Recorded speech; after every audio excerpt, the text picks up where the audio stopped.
El día de hoy vamos a desarrollar un tema llamado diabetes y ejercicio. ¿Por qué es importante? Porque a medida que pasan los años, la incidencia de diabetes en el mundo va aumentando de una forma progresiva e importante, debido a la herencia en una parte y a los malos hábitos en otra parte. Entonces definamos qué es diabetes. Diabetes, en primer lugar, son cifras de 127 miligramos por decilitro en sangre o más, y hemoglobinas glicosiladas por encima de 6.5% en sangre. Eso es diabetes. Cuando hablamos de prediabetes, hablamos de cifras entre 100 miligramos por decilitro en sangre y 127 miligramos por decilitro en sangre, y entre 5.7% de hemoglobina glicosilada hasta el 6.5% de hemoglobina glicosilada en sangre. Eso se llama prediabetes. Cuando tenemos cifras por debajo de 100 miligramos por decilitro de glucosa en sangre, es rango normal, y por debajo de 5.7% de hemoglobina glicosilada en sangre se considera normal. Ahora, ¿cómo se comporta esa diabetes en el panorama mundial? En primera instancia, aproximadamente 380 millones de personas sufren diabetes en el mundo. En Colombia se considera que el 8% de esas personas sufren diabetes de la población general. Ahora, ¿qué es diabetes? Miremoslo desde este punto de vista. Yo tengo un transportador que se llama insulina. Esa insulina transporta el azúcar al interior de las células. Eso hace que se mantenga un control sobre el azúcar.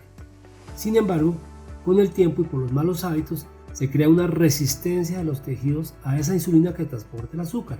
Es decir, que el azúcar va a tener obstáculos para entrar a la célula. ¿Y eso que se traduce? En que la glicemia empieza a subir. Uno puede estar en una prediabetes o una diabetes no insulino dependiente, o sea, no utiliza insulina. A partir de ese momento, el páncreas llega a un punto, el páncreas es el que produce la insulina, a un punto de agotamiento, lo que hace que no produzca insulina. Cuando ese páncreas no produce insulina o produce muy poca insulina, tenemos que hacer uso de la insulina que se utiliza como medicamento y se utiliza inyectable en forma subcutánea, o sea, a nivel de la piel, por debajo de la piel. Ese es uno de los motivos por los cuales nosotros tenemos que empezar a mejorar nuestros hábitos y el desarrollo de la actividad física. Factores de riesgo, hay varios. El factor de riesgo más frecuentemente relacionado con la diabetes es la obesidad o el sobrepeso. El otro factor de riesgo es el problema del colesterol y los triglicéridos altos. Son factores de riesgo fundamentales y muy importantes. Esos factores de riesgo son considerados unos factores que aumentan la diabetes y por ende aumentan la mortalidad. Sin embargo, cuando habla uno de tiempo de vida, se establece que cuando una paciente tiene una diabetes no controlada, tiene menor expectativa de vida, tenga o no tenga factores de riesgo. Entonces, sobre eso tenemos que encaminar la conferencia y nuestros hábitos cuando terminemos esta conferencia. Ahora, ¿qué pasa con el ejercicio y la diabetes? Cuando uno hace actividad física, tiene una serie de beneficios con respecto a lo que es la diabetes. Primer beneficio, básicamente vuelve a aumentar la sensibilidad a la insulina, es decir, permite nuevamente que el azúcar por intermedio de la insulina entre fácilmente a los tejidos. Segundo, se empieza a utilizar sustratos energéticos como las grasas y como la glucosa, y eso es muy importante porque evita que definitivamente se genere una hiperglicemia, o sea, un aumento del azúcar. Eso básicamente disminuye la posibilidad de que uno tenga una diabetes o que la diabetes escale a unos niveles superiores. Con la parte vascular, básicamente la parte vascular mejora y eso hace que hemodinámicamente mejoremos, o sea, que nuestra función de los vasos sanguíneos y de la sangre mejore, y eso nos permite disminuir el riesgo de eventos, infartos agudos del miocardio, como trombosis cerebral o ACV, o como insuficiencia renal crónica. Entonces es otro punto muy importante tenerlo en consideración. Cambia la composición corporal. Cuando hablamos de la composición corporal hablamos de varios elementos, por ejemplo piel, por ejemplo huesos, por ejemplo tejido muscular, por ejemplo, tejido óseo, y estos componentes tienen que tener cierta proporcionalidad. Lo que uno ve normalmente es que en esta situación la grasa se incrementa en forma anormal y se deposita en sitios no adecuados, por ejemplo el tema de la grasa visceral o en la región abdominal. ¿Qué hace el ejercicio con respecto a esto? Pues en primer lugar aumenta el gasto calórico a partir de las grasas. Cuando uno hace un ejercicio prolongado de moderada intensidad, empieza a utilizar estas grasas, lo que hace que se remodele o reestructure o reorganice el tema de la composición corporal basado en la disminución del porcentaje de grasas. Entonces eso es un elemento fundamental para tener en cuenta cuando uno hace actividad física. Entonces hay que tener en cuenta también mejorar el proceso metabólico. Tenemos dos mejorías. Primero, cuando uno hace actividad cardiorrespiratoria, disminuye o puede disminuir la tensión arterial entre más o menos 5 y 10 milímetros de mercurio. Eso hace que los riesgos hemodinámicos como el infarto, la trombosis y la falla renal también disminuyan. Por eso es fundamental la actividad física en esa situación. Pero hay varias condiciones. Cuando yo hago una actividad física cardiovascular, yo genero una disminución de los factores de riesgo y una disminución de los eventos dramáticos, como la trombosis cerebral. Pero esa disminución o esa protección, o esa cardioprotección o esa cerebroprotección dura entre 48 y 72 horas. Entonces, si yo dejo de hacer ejercicio físico, empieza, pues obviamente se echa para atrás todo ese proceso de disminuir el riesgo y vuelve a aparecer. Ahora, si yo hago ejercicio habitualmente, esa protección se puede ir mejorando de una forma casi que permanente. Pero si yo lo dejo de hacer, vuelvo a las condiciones iniciales debido al desacondicionamiento que genera esta falta de actividad física. Entonces eso es fundamental. Ahora, miremos lo siguiente. ¿Qué precauciones hay que tener cuando uno hace actividad física? Generalmente lo importante acá es básicamente el paciente que utiliza insulina o medicamentos que son generadores de hipoglicemia en algunos casos.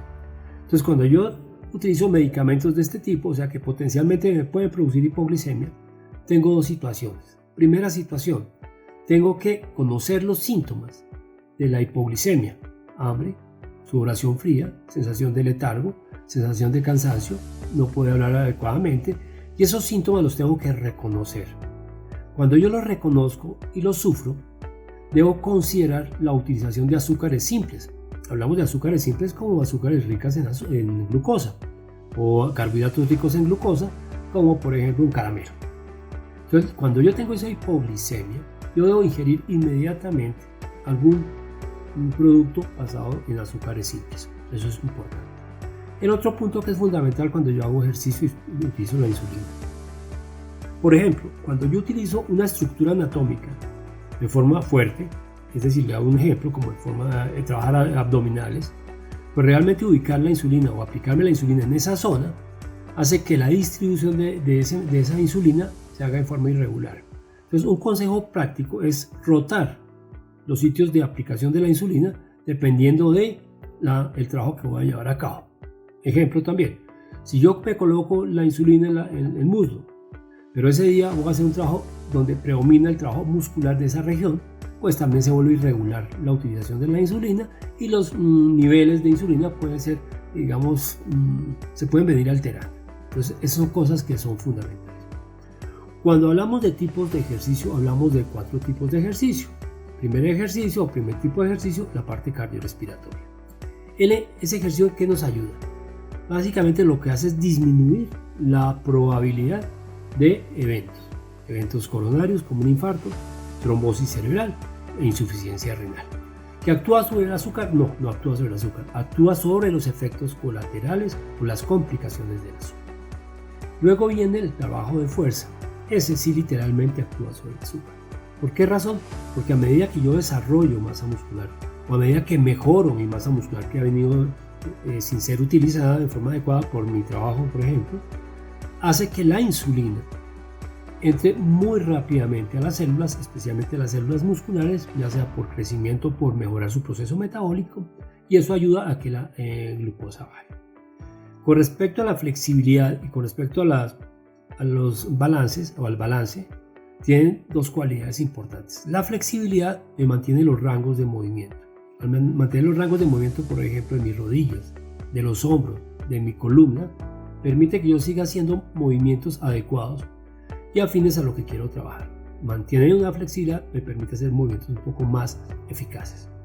El balance como el tai chi, el balance como lo que llaman planchas ahora, o el balance unipodal, mucho tipo de balance, nos ayuda sobre todo a manejar riesgos. Y si yo tengo un buen balance, la posibilidad de caer disminuye. Y tengamos en consideración que la diabetes muchas veces nos lleva o llega con nosotros en edades avanzadas. Entonces es importante tener en cuenta el tema del balance, de la flexibilidad, de la fuerza y del ejercicio cardiovascular. ¿Cómo se llevan a cabo? Tenemos que volver a considerar la frecuencia y el volumen. La frecuencia, normalmente por evidencia médica, se ha considerado que mínimo 4 veces por semana se debe llevar a cabo el ejercicio cardiovascular. En la parte de fuerza, mínimo 3 veces a la semana se debe llevar a cabo el ejercicio de fuerza. El ejercicio de balance y el ejercicio de flexibilidad se tiene que llevar o se debería llevar cada vez que yo hago una rutina física. O sea, yo puedo estirar antes y después del ejercicio, yo puedo hacer un trabajito de balance de 5 minutos y eso me va a ayudar a manejar este proceso. Entonces es importante que tengan en cuenta, es importante que vean la tabla que les voy a suministrar en el video para que puedan desarrollar eso y tengan tengan visible todo el espectro que vamos a llevar a cabo.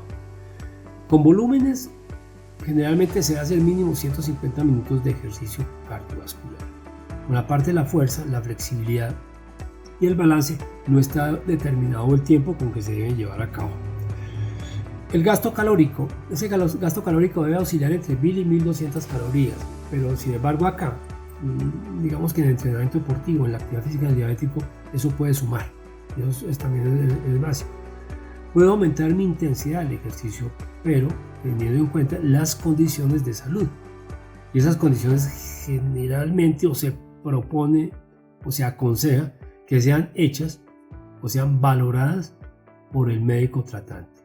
O sea, al final de cuentas, el médico tratante es el que va a determinar si usted está en capacidad o no está en capacidad de hacer actividad física.